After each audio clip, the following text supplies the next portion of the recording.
ప్రధానమంత్రి నరేంద్ర మోదీ నేడు ఏపీ పర్యటనకు వస్తున్నారు.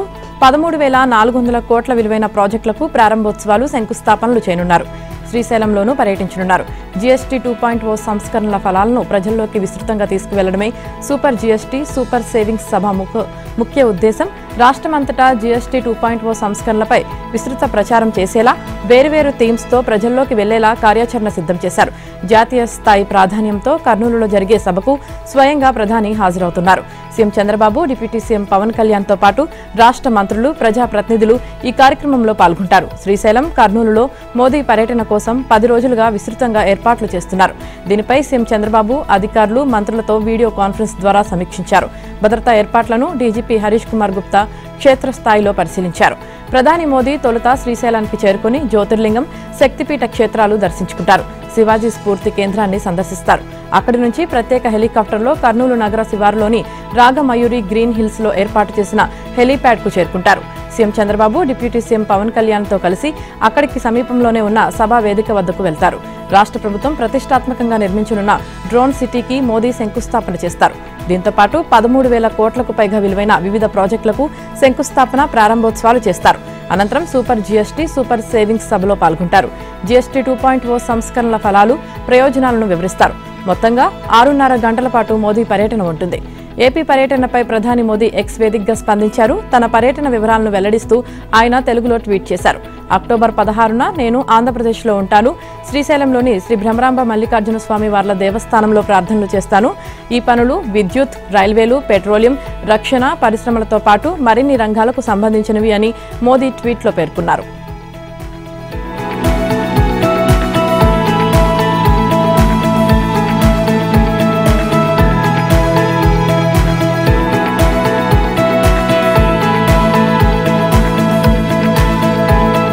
ప్రధాని మోదీ పర్యటనను విజయవంతం చేయాలని నేతలకు సీఎం చంద్రబాబు పిలుపునిచ్చారు. ప్రధాని శ్రీశైలం, కర్నూలు పర్యటనల సందర్భంగా నాయకులను అప్రమత్తం చేసేందుకు ఆయన మంత్రులు, నంద్యాల, కర్నూలు జిల్లా కూటమి ఎంపీలు, ఎమ్మెల్యేలు, ఎమ్మెల్సీలు, నేతలతో టెలికాన్ఫరెన్స్ నిర్వహించారు. డబుల్ ఇంజన్ సర్కార్తో రాష్ట్రానికి అనేక ప్రయోజనాలు చేకూరుతున్నాయి. ఏపీలో గూగుల్ ఏఐ డేటా హబ్ ఏర్పాటు చేసేందుకు ఢిల్లీలో మంగళవారం గూగుల్ సంస్థతో ఒప్పందం చేసుకున్నామన్నారు. ఇది చారిత్రాత్మక నిర్ణయం. ఏపీకి గూగుల్ డేటా హబ్ రావడంలో ప్రధాని మోదీ, కేంద్ర మంత్రులు నిర్మలా సీతారామన్, అశ్విని వైష్ణవ్ చొరవ ఉందన్నారు. గూగుల్ రావడానికి ఐటీ మంత్రి లోకేష్ ప్రధాన పాత్ర పోషించారు. దేశంలోనే ఇది అతిపెద్ద విదేశీ ప్రత్యక్ష పెట్టుబడి. విభజనతో ఎదుర్కొన్న ఇబ్బందుల కంటే గత పాలకులు చేసిన విధ్వంసంతో రాష్ట్రం తీవ్రంగా నష్టపోయిందన్నారు. పాలనా పరంగా అనేక తప్పులు చేశారని, వాటిని సరిచేయడానికి చాలా సమయం పట్టిందన్నారు. యోగాంధ్ర, అమరావతి రీస్టార్ట్ లాంటి కార్యక్రమాలను విజయవంతం చేశామని, ఇప్పుడు ప్రధాని మోదీ పాల్గొనే సూపర్ జీఎస్టీ, సూపర్ సేవింగ్స్ కార్యక్రమాన్ని విజయవంతం చేద్దామని పిలుపునిచ్చారు. రాయలసీమకు పెద్ద ఎత్తున పరిశ్రమలు తీసుకువస్తున్నాం. సీమ జిల్లాలు ఉద్యానవన పంటలకు కేంద్రంగా మారాయి. రాష్ట్రంలో పోర్టులు, రైల్వే కనెక్టివిటీ ద్వారా సంపద సృష్టి జరుగుతుంది. గత పాలకులు సీమలోని సాగునీటి ప్రాజెక్టులను కనీసం 2,000 కోట్లు కూడా ఖర్చు చేయలేదన్నారు. రాయలసీమను టూరిజం డెస్టినేషన్గా మారుస్తామన్నారు. ప్రధాని మోదీ రాకతో శ్రీశైల క్షేత్రానికి ఒక మహద్దశ రాబోతోంది. తిరుమల తర్వాత జ్యోతిర్లింగం, శక్తిపీఠం ఉన్న క్షేత్రంగా శ్రీశైలాన్ని అభివృద్ధి చేస్తామని చంద్రబాబు అన్నారు. ముఖ్యమంత్రి చంద్రబాబు నేతృత్వంలోని కూటమి ప్రభుత్వం డబుల్ ఇంజన్ బుల్లెట్ ట్రైన్ సర్కార్ అని మంత్రి లోకేష్ అభివర్ణించారు. గూగుల్ రాకతో ప్రపంచమంతా ఆంధ్రప్రదేశ్ వైపు చూస్తుందని అన్నారు. ప్రధాని మోదీ సహకారం, సీఎం చంద్రబాబు సమర్థతతో రాష్ట్రానికి గూగుల్ను రప్పించామని పేర్కొన్నారు. వచ్చే నెల నుంచి మరింటి పెట్టుబడులు, ప్రకటనలు ఉంటాయని చెప్పారు. గూగుల్ అనుబంధ సంస్థ రైడన్తో ఢిల్లీలో కేంద్ర మంత్రులు నిర్మలా సీతారామన్, అశ్విని వైష్ణవ్ ముఖ్యమంత్రి చంద్రబాబు సమక్షంలో ఒప్పందం చేసుకున్న నేపథ్యంలో మీడియా సమావేశం నిర్వహించారు. గూగుల్ సహా ఇతర కంపెనీల రాక సమిష్టి కృషికి నిదర్శనమన్నారు. ముఖ్యమంత్రి కార్యసాధకుడిని, చరిత్రాత్మక నిర్ణయాలను అమలు చేస్తారని ప్రశంసించారు. మైక్రోసాఫ్ట్ నుంచి గూగుల్ దాకా కొందరు వ్యతిరేకిస్తూనే ఉంటారని, వాటిని చంద్రబాబు పట్టించుకొని వదిలేస్తే ఈ రోజు హైదరాబాద్లో ఇంత అభివృద్ధి జరిగి ఉండేదా అని ప్రశ్నించారు. రాష్ట్రానికి కేంద్రం అందిస్తున్న సహకారానికి ఢిల్లీలో గూగుల్ ఒప్పందం వేదికే రుజువని లోకేష్ అన్నారు. తమది చంద్రబాబు 4.0 యువ మంత్రుల టీం అని అన్నారు. చంద్రబాబు ఆదేశిస్తారు, తాను అమలు చేస్తానని చెప్పారు. ఒకే రాష్ట్రం, ఒకే రాజధాని, సమతుల్య అభివృద్ధి లక్ష్యంగా పనిచేస్తున్నాం.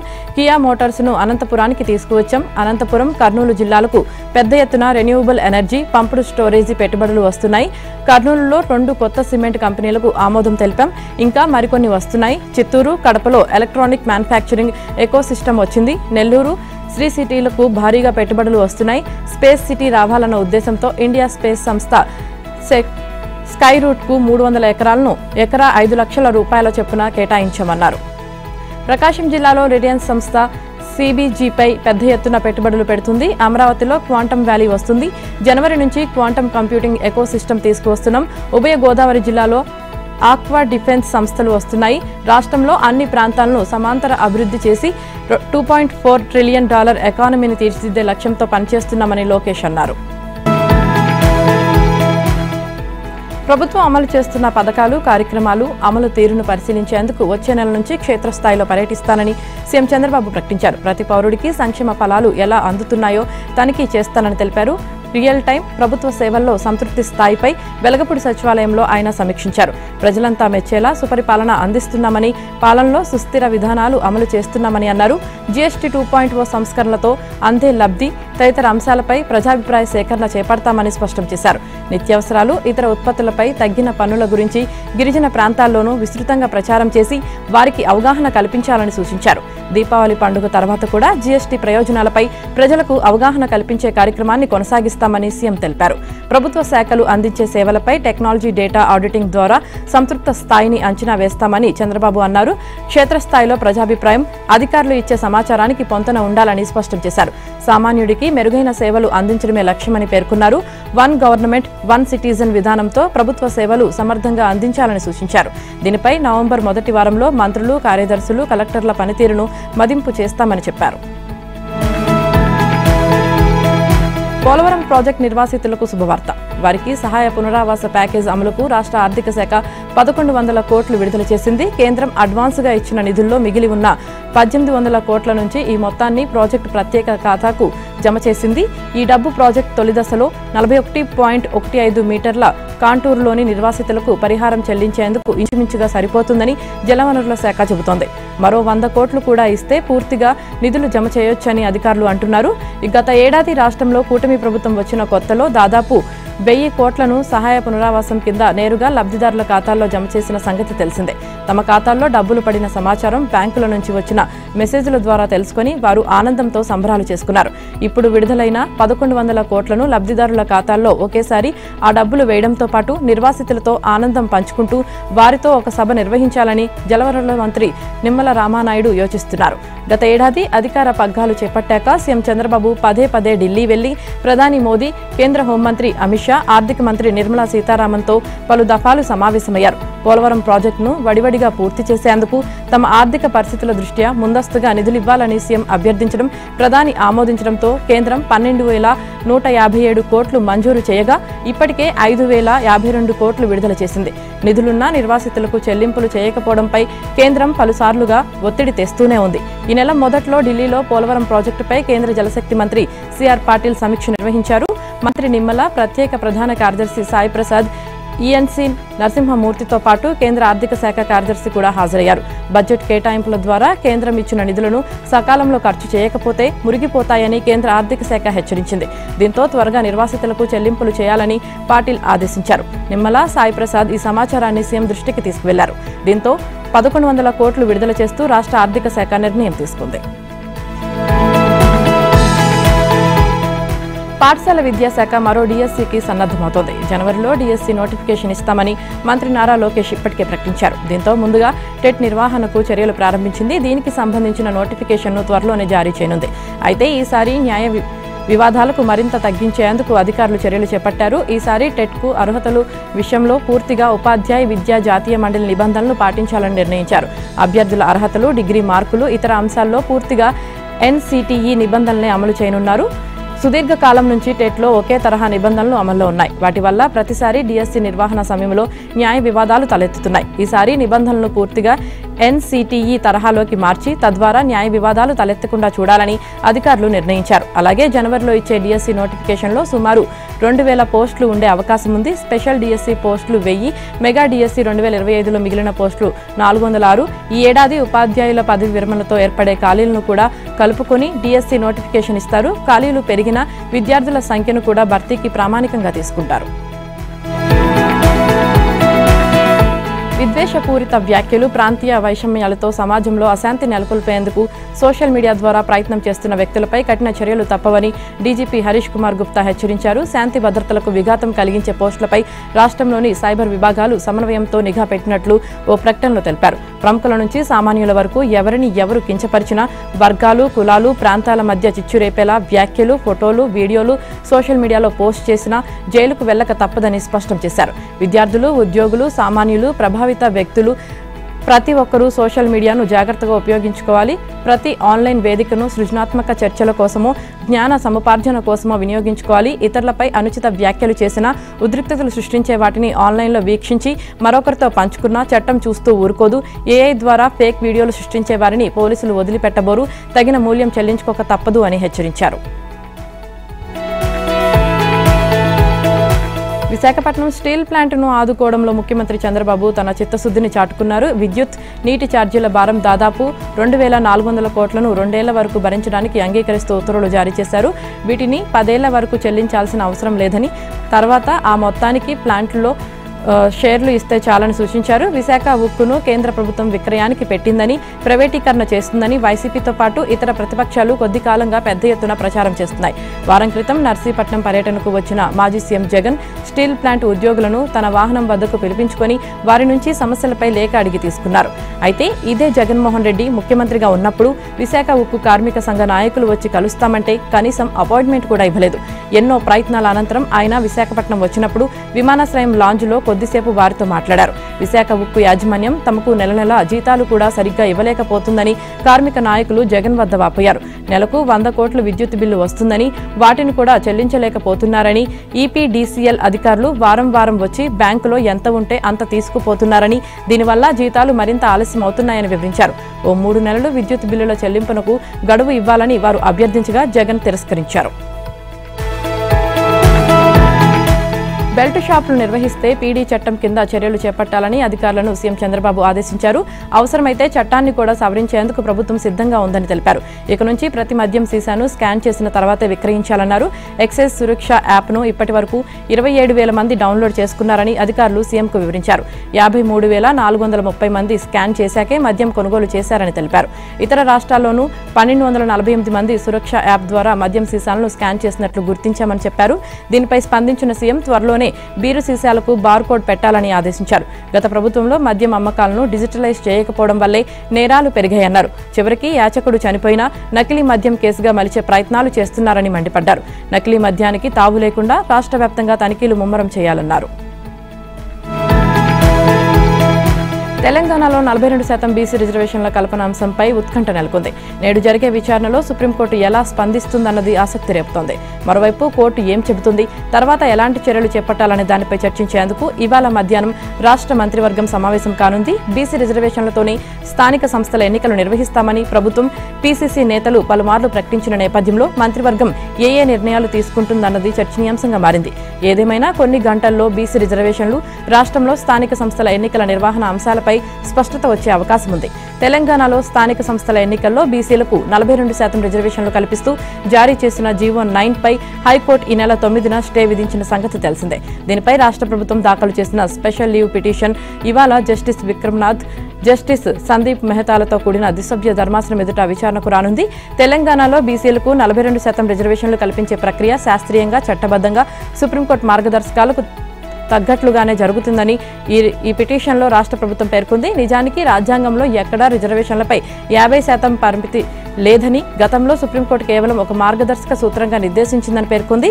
అయినా హైకోర్టు స్టే విధించిందని వెల్లడించింది. సీఎం రేవంత్ అధ్యక్షతన రాష్ట్ర మంత్రివర్గం నేటి మధ్యాహ్నం సచివాలయంలో భేటీ కానుంది. స్థానిక ఎన్నికల్లో బీసీలకు రిజర్వేషన్లపై సుప్రీంకోర్టు ఎలా స్పందిస్తుంది, తదనుగుణంగా ఏం చేయాలి, స్థానిక ఎన్నికల విషయంలో ఎలా ముందుకెళ్లాలన్న అంశాలపై చర్చించనుంది. దీనితో పాటు పలు సాగునీటి ప్రాజెక్టులు, కొన్ని ప్రాజెక్టుల డిజైన్ల మార్పునకు అనుమతులు, ధాన్యం కొనుగోలు, హైదరాబాద్ మెట్రోను ప్రభుత్వం పరిధిలోకి తీసుకోవడం, 2వ దశ విస్తరణ, వైద్యారోగ్య రంగం బలోపేతం కోసం ప్రపంచ బ్యాంకు నుంచి 4,150 కోట్ల రుణ సేకరణ, రోడ్ల నిర్మాణం తదితర అంశాలపై చర్చించి నిర్ణయాలు తీసుకోనుంది. ఇక రాష్ట్రంలో కాంగ్రెస్ 2 ఏళ్ల పాలన విజయోత్సవాలను ఘనంగా జరపాలని భావిస్తున్న నేపథ్యంలో ఏ కార్యక్రమాలు చేపట్టాలన్న దానిపై నిర్ణయం తీసుకునే అవకాశం ఉంది. ఇక రామగుండంలో 10,893.05 కోట్లతో సింగరేణి థర్మల్ విద్యుత్ కేంద్రం నిర్మాణం, యాదాద్రి థర్మల్ ప్లాంట్ అంచనాల సవరణ అంశాలపైన మంత్రివర్గంలో చర్చించి తుది నిర్ణయం తీసుకోనున్నారు. రాష్ట్రంలో బీసీలకు రాజ్యాంగబద్ధంగా 42% రిజర్వేషన్ల సాధనే ప్రధాన లక్ష్యమని BC JAC chairman R Krishnaiah, working chairman Jajula Srinivas Goud అన్నారు. ఈ నెల 18న తలపెట్టిన తెలంగాణ బంద్లో సబ్బండ కులాలు భారీగా పాల్గొని చరిత్ర సృష్టించాలని పిలుపునిచ్చారు. బంద్కు అన్ని రాజకీయ పార్టీల మద్దతు కూడగడుతున్నట్లు ప్రకటించారు. కాచిగూడలోని హోటల్ అభినంద్ గ్రాండ్లో 130 బీసీ కుల సంఘాలు, 30 బీసీ సంఘాలు, ఉద్యోగ ఉపాధ్యాయ సంఘాల ఆధ్వర్యంలో నిర్వహించిన సమావేశం నిర్వహించారు. పెంచిన బీసీ రిజర్వేషన్లు తగ్గించేందుకు పలువురు అనేక రకాలుగా కుట్రలకు పాల్పడుతున్నారని ఆరోపించారు. దీనికి వారు కోర్టులను వేదికలుగా చేసుకుంటున్నారని విమర్శించారు. రాష్ట్ర బంద్ను విజయవంతం చేయడం ద్వారా బీసీల డిమాండ్లను దేశవ్యాప్తంగా వినిపించగలుగుతున్నామని వారు అన్నారు. బీసీల హక్కుల కోసం బీసీ సంఘాల జేఏసీ నాయకులు పిలుపునిచ్చిన బంద్కు తమ పార్టీ సంపూర్ణ మద్దతు తెలుపుతుందని బీజేపీ రాష్ట్ర అధ్యక్షుడు ఎన్ రామచంద్రరావు అన్నారు. బీజేపీ ఎంపీ, బీసీ సంఘం నేత ఆర్ కృష్ణయ్య నాయకత్వంలో బీసీ జేఏసీ నాయకులు బీజేపీ రాష్ట్ర కార్యాలయంలో రామచంద్రరావును కలిశారు. ఈ నెల 18వ తేదీన బీసీల బంద్కు మద్దతివ్వాలని కోరారు. బీసీలకు తమ పార్టీ అండగా నిలుస్తుందని రామచంద్రరావు చెప్పారు. మంత్రి కొండా సురేఖ మాజీ ఓఎస్డీ సుమంత్ వ్యవహారం సంచలనంగా మారింది. ప్రభుత్వం సుమంత్ను మంగళవారమే ఓఎస్డీ పోస్ట్ నుంచి తొలగించగా బుధవారం ఆయన్ను అరెస్టు చేసేందుకు పోలీసులు ప్రయత్నించారు. జూబ్లీహిల్స్ రోడ్ నెంబర్ 10లోని మంత్రి నివాసంలో సుమంత్ ఉన్నారన్న సమాచారంతో టాస్క్ ఫోర్స్ పోలీసులు నిన్న రాత్రి మఫ్టీలో అక్కడికి వెళ్లారు. ఈ సమయంలో మంత్రి కొండా సురేఖ నివాసం వద్ద హైడ్రామా చోటు చేసుకుంది. అక్కడికి వచ్చిన టాస్క్ ఫోర్స్ పోలీసులతో కొండా సురేఖ కుమార్తె సుస్మిత వాగ్వాదానికి దిగారు. విషయం తెలుసుకున్న మంత్రి కొండా సురేఖ ఇంటి బయటకు వచ్చారు. అదే సమయంలో జూబ్లీహిల్స్ పోలీసులు, మీడియా కూడా అక్కడికి చేరుకున్నారు. మంత్రి సురేఖ కారులో బయటకు వెళ్లిపోక సుస్మిత మీడియాతో మాట్లాడారు. అయితే తన నియోజకవర్గం హుజూర్ నగర్ పరిధిలో ఉన్న డెక్కన్ సిమెంట్స్ కంపెనీ ప్రతినిధులను సుమంత్ రివాల్వర్తో బెదిరించారని మంత్రి ఉత్తమ్ సీఎంకు ఫిర్యాదు చేశారని, ఆ కారణంతోనే మాజీ ఓఎస్డీ అరెస్టుకు రంగం సిద్ధమైందనే ప్రచారం జరుగుతుంది. మరోవైపు టాస్క్ ఫోర్స్ పోలీసులు వచ్చిన సమయంలోనే కొండా సురేఖ సుమంత్ను తన కారులో ఎక్కించుకుని వెళ్లిపోయారని సమాచారం. అయితే ఏకంగా మంత్రి నివాసానికి టాస్క్ ఫోర్స్ పోలీసులు రాత్రి సమయంలో వెళ్లడం, ఆమె ఓఎస్డీగా పనిచేసి ఉద్యోగం నుంచి తొలగింపునకు గురైన వ్యక్తిని అరెస్టు చేయడానికి ప్రయత్నించడం చర్చనీయాంశంగా మారింది. సుమంత్ను అరెస్టు చేయడానికి వచ్చిన పోలీసులతో కొండా సురేఖ కుమార్తె వాగ్వాదానికి దిగారు. తన తల్లి సురేఖను, తండ్రి కొండా మురళిని వేధించేందుకు ప్రభుత్వం కుట్ర పన్నుతుందని ఆరోపించారు. మంత్రి ఉత్తమ్ కుమార్ రెడ్డి బంధువులకు చెందిన డెక్కన్ సిమెంట్స్ యాజమాన్యాన్ని సుమంత్ ఆయుధం చూపించి బెదిరించారంటూ పోలీసులు కేసు పెట్టారని, తన తండ్రిని కూడా ఇరికించాలనే కుట్రతో సీఎం రేవంత్ రెడ్డి, మంత్రి పొంగిలేటి శ్రీనివాసరెడ్డి, వేం నరేందర్ రెడ్డి మరికొందరు ప్రయత్నిస్తున్నారని ఆరోపించారు. జూబ్లీహిల్స్ అసెంబ్లీ ఉప ఎన్నికల నామినేషన్ ప్రక్రియలో భాగంగా నిన్న 10 మంది అభ్యర్థులు నామినేషన్లు వేశారు. మొత్తం 13 సెట్ల నామినేషన్లు దాఖలయ్యాయి. బీఆర్ఎస్ తరపున మాగంటి సునీత, పార్టీ నేతలు కేటీఆర్, తలసాని శ్రీనివాస్ యాదవ్, పద్మారావు గౌడ్లతో కలిసి 2 సెట్ల నామినేషన్లు దాఖలు చేశారు. అంతకుముందు ఆమె కుమార్తెలు దిశిర, అక్షర, కుమారుడు వాత్సల్యనాథ్తో కలిసి జూబ్లీహిల్స్ పెద్దమ్మ తల్లి ఆలయంలో ప్రత్యేక పూజలు నిర్వహించారు. స్వతంత్ర అభ్యర్థులుగా Chittiboina Sulochana Rani, Chalika Parvathi, Chittiboina Nataraja, Mohammed Akbaruddin, Jamalpur Mahesh Kumar, Rahman Sharif, Kanthe Sayanna, alliance of democratic reforms party తరపున బుడ్డయ్య అంబోజు నామినేషన్ పత్రాలు దాఖలు చేశారు. ఇప్పటి వరకు మొత్తం 30 నామినేషన్లు దాఖలయ్యాయి. బీసీ సంక్షేమానికి 1,00,000 కోట్ల బడ్జెట్, బీసీ సబ్ ప్లాన్ వారికి 42% రిజర్వేషన్ కల్పిస్తామని హామీలిచ్చి కాలం గడుపుతున్న సీఎం రేవంత్ రెడ్డికి బీసీ సమాజంపై ఉన్నది నిజమైన ప్రేమ కాదని, అదంతా కపట ప్రేమ అని బీఆర్ఎస్ వర్కింగ్ ప్రెసిడెంట్ కేటీఆర్ ఆరోపించారు. బీసీ సంఘాల నాయకులు ఆర్ కృష్ణయ్య, జాజుల శ్రీనివాస్ గౌడ్ తదితరులు తెలంగాణ భవన్లో కేటీఆర్తో సమావేశమయ్యారు. ఇందులో బీఆర్ఎస్ నేతలు మధుసూదనాచారి, తలసాని, బి శ్రీనివాస్ గౌడ్, గంగుల కమలాకర్ తదితరులు పాల్గొని పలు అంశాలపై చర్చించారు. బీసీల సంక్షేమానికి బీఆర్ఎస్ కట్టుబడి ఉందని, ఈ నెల 18న చేపట్టనున్న రాష్ట్ర బంద్కు తమ నైతిక మద్దతు ఉంటుందని పేర్కొన్నారు. జాతీయ పార్టీలు నిర్ణయాత్మకంగా వ్యవహరించాలని, ప్రధాని మోదీ, ప్రతిపక్ష నేత రాహుల్ గాంధీ కలిసి వస్తే బీసీ రిజర్వేషన్ల సమస్య నిమిషంలో పరిష్కారం అవుతుందని ఆయన అన్నారు. రాష్ట్రంలో ఈ సీజన్లో 8,342 కొనుగోలు కేంద్రాల ద్వారా 80 లక్షల టన్నుల ధాన్యాన్ని కొనుగోలు చేసి రికార్డు సృష్టిస్తామని, ధాన్యం సేకరించిన 48 గంటల్లోనే రైతు ఖాతాలో డబ్బు జమ చేస్తామని రాష్ట్ర పౌర సరఫరాల శాఖ మంత్రి ఉత్తమ్ కుమార్ రెడ్డి ప్రకటించారు. సన్నాలకు అదనంగా 1 క్వింటాలకు 500 చొప్పున బోనస్ కూడా చెల్లిస్తామని తెలిపారు. ధాన్యం కొనుగోలు కేంద్రాల వద్ద రైతులు ఎలాంటి ఇబ్బందులు పడకుండా తగిన ఏర్పాట్లు చేయాలని అధికారులను ఆదేశించారు. ఈ మేరకు ధాన్యం కొనుగోలు ప్రక్రియపై అన్ని జిల్లాల కలెక్టర్లతో మంత్రి ఉత్తమ్ వీడియో కాన్ఫరెన్స్ ద్వారా సమీక్ష నిర్వహించారు. ఇక ఖరీఫ్ ప్రణాళిక ప్రకారం చేపట్టనున్న 80 లక్షల టన్నుల ధాన్యం సేకరణ ఓ రికార్డు అవుతుందన్నారు. ధాన్యం సేకరణకు రాష్ట్ర వ్యాప్తంగా 8,342 కొనుగోలు కేంద్రాలు ఏర్పాటు చేస్తామని, ధాన్యం కొనుగోలుకు 22,000 కోట్ల నుంచి 23,000 కోట్ల నిధులు కేటాయించినట్లు చెప్పారు.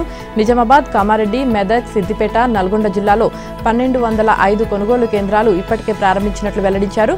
ధాన్యం కాంటా పూర్తయి వివరాలు నమోదు చేసిన 48 గంటల వ్యవధిలో రైతుల ఖాతాల్లో ధాన్యం డబ్బులు జమ చేస్తామని ప్రకటించారు. అందువల్ల తూకం నుంచి డేటా ఎంట్రీ వరకు సిబ్బంది ఖచ్చితమైన సమయపాలన పాటించేలా చూసుకోవాలని అధికారులను ఆదేశించారు.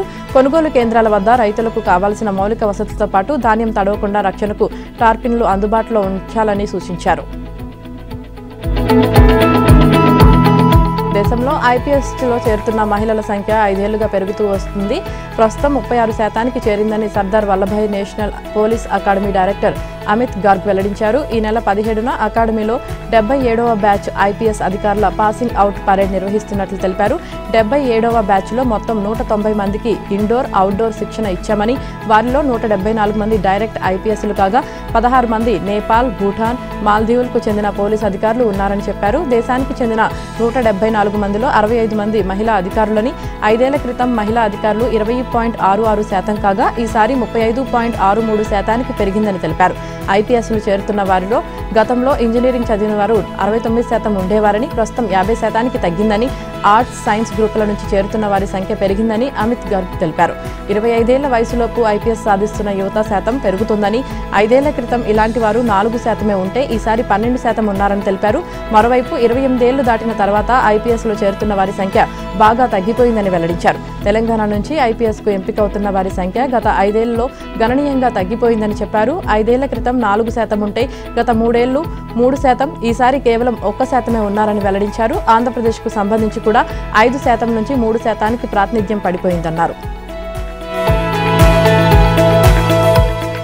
మావోయిస్ట్ పార్టీకి వరుస ఎదురుదెబ్బలు తగులుతున్నాయి. ఇప్పటికే ఆ పార్టీ అగ్రనేత మల్లోజుల వేణుగోపాలరావు అలియాస్ అభయ్ 60 మంది సహచరులతో కలిసి మహారాష్ట్ర సీఎం దేవేంద్ర ఫడ్నవీస్ ఎదుట లొంగిపోగా, ఆ పార్టీ కేంద్ర కమిటీ సభ్యుడు తక్కలపల్లి వాసుదేవరావు అలియాస్ ఆసన్న తన సహచరులు 70 మందితో కలిసి ఛత్తీస్గఢ్ ముఖ్యమంత్రి విష్ణుదేవ్ సాయి ఎదుట నేడు లొంగిపోయేందుకు సిద్ధమైనట్లు సమాచారం. మల్లోజుల టీం లొంగిపోయిన 24 గంటల వ్యవధిలోనే ఆసన్న కూడా తన సహచరులతో కలిసి అదే బాట పట్టడం గమనార్హం.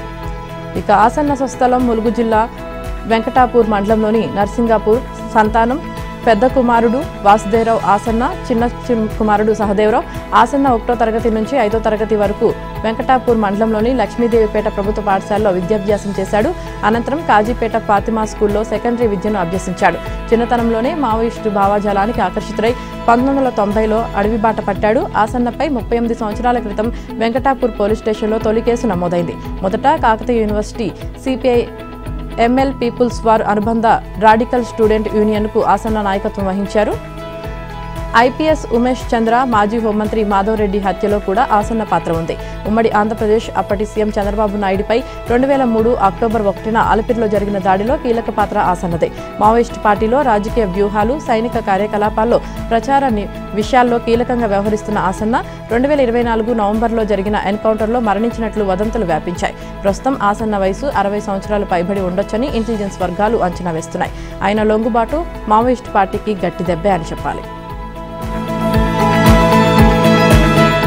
దీపావళి సందర్భంగా ఢిల్లీ జాతీయ రాజధాని ప్రాంతంలో పర్యావరణ హిత టపాసులు విక్రయాలు వినియోగానికి సుప్రీంకోర్టు అనుమతించింది. ఇది తాత్కాలికమేనని, ఇందుకు సంబంధించి పలు షరతులను కూడా విధించింది. ఈ నెల 18 నుంచి 20వ తేదీ వరకే పర్యావరణ హిత బాణసంచా అమ్మకాలకు అనుమతి ఉంటుందని, అలాగే 19, 20వ తేదీ మాత్రమే ఆ టపాసులు కాల్చుకోవచ్చని స్పష్టం చేసింది. అది కూడా ఈ 2 రోజుల్లో ఉదయం 6 నుంచి 7 గంటల వరకు, రాత్రి 8 నుంచి 10 గంటల వరకు మాత్రమేనని వివరించింది. గతేడాది ఢిల్లీలో టపాసులపై విధించిన పూర్తి నిషేధాన్ని సడలించాలంటూ కేంద్రం, ఢిల్లీ సర్కార్ సంయుక్తంగా చేసిన అభ్యర్థనను, గ్రీన్ క్రాకర్స్ తయారీదారుల విజ్ఞప్తులను పరిగణలోకి తీసుకుని ధర్మాసనం బుధవారం అనుమతించింది. తమిళనాట హిందీ భాష వినియోగంపై నిషేధం విధిస్తున్నారని, ఇందుకోసం ఆ రాష్ట్ర ప్రభుత్వం అసెంబ్లీలో బిల్లు ప్రవేశపెడుతుందని నిన్న జరిగిన ప్రచారంతో దేశవ్యాప్తంగా దుమారం రేగింది. తమిళనాడులో మరో 7 నెలల్లో అసెంబ్లీ ఎన్నికలు ఉండడం, నూతన విద్యా విధానం అమలు అంశంలో కేంద్రం, తమిళనాడు మధ్య వివాదం నడుస్తుండడం ఈ దుమారానికి మరింత ఊతమిచ్చింది. రాష్ట్ర వ్యాప్తంగా హిందీ హోర్డింగ్లు, బోర్డులు, సినిమాలు, పాటల్లో హిందీ భాషను వినియోగించడాన్ని నిషేధిస్తూ అసెంబ్లీలో బిల్లు ప్రవేశపెట్టాలని సీఎం భావిస్తున్నట్లు జాతీయ మీడియాలో కథనాలు వెలువడ్డాయి. దీంతో తీవ్ర చర్చ మొదలవగా ప్రాంతీయ భాషలపై హిందీని రుద్దడానికి ప్రతిస్పందనగా ఈ బిల్లు తీసుకువస్తున్నట్లు డీఎంకే వర్గాలు ఆ వార్తలను సమర్థించాయి. అయితే తాము రాజ్యాంగానికి వ్యతిరేకంగా ఏమీ చేయబోమని, దానికి కట్టుబడే చర్యలు ఉంటాయని డీఎంకే సీనియర్ నేత టీకేఎస్ ఇలంగోవన్ ఓ మీడియా సంస్థతో వ్యాఖ్యానించారు. మరోపక్క ఎన్నికల నేపథ్యంలో అన్నా డీఎంకేను ఇరుకున పెట్టేందుకు సీఎం స్టాలిన్ హిందీ నిషేధం బిల్లును తెరపైకి తెచ్చారనే చర్చ కూడా జరిగింది. ఒకవేళ ఆ బిల్లును ప్రభుత్వం అసెంబ్లీలో ప్రవేశపెడితే బీజేపీతో పొత్తు పెట్టుకున్న అన్నా డీఎంకే బిల్లుకు మద్దతిస్తే బీజేపీని విభేదించినట్లవుతుంది. మద్దతు ఇవ్వకపోతే స్వరాష్ట్రంలో విమర్శలు ఎదుర్కొనేది.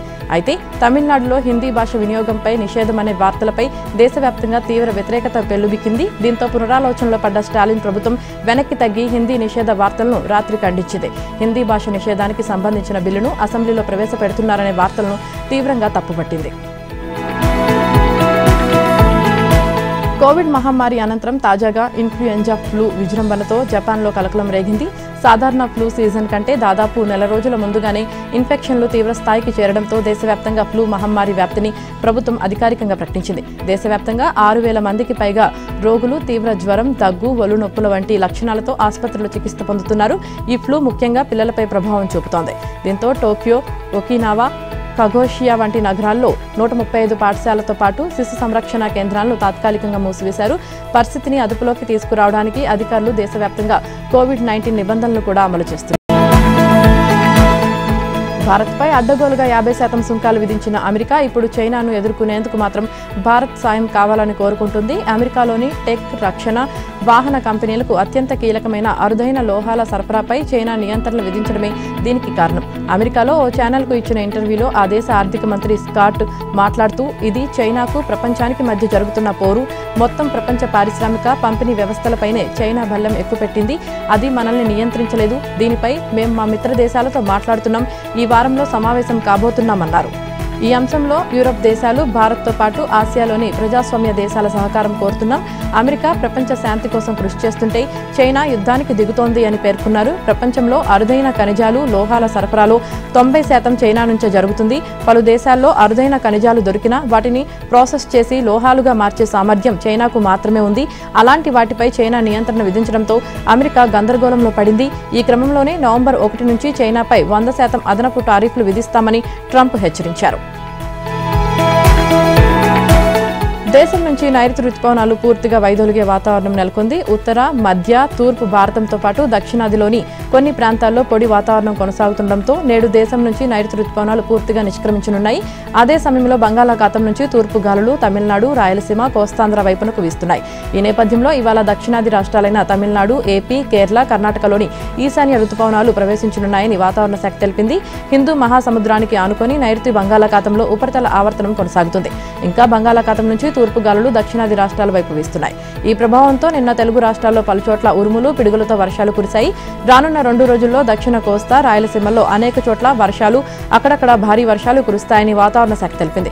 దక్షిణ కోస్తా తీరం వెంబడి గంటకు 35 నుంచి 45 కిలోమీటర్ల వేగంతో గాలులు వీచే అవకాశం ఉందని విపత్తుల నిర్వహణ సంస్థ తెలిపింది. ప్రకాశం, నెల్లూరు, తిరుపతి జిల్లాలో అక్కడక్కడ పిడుగులతో కూడిన మోస్తరు నుంచి భారీ వర్షాలు కురుస్తాయంది.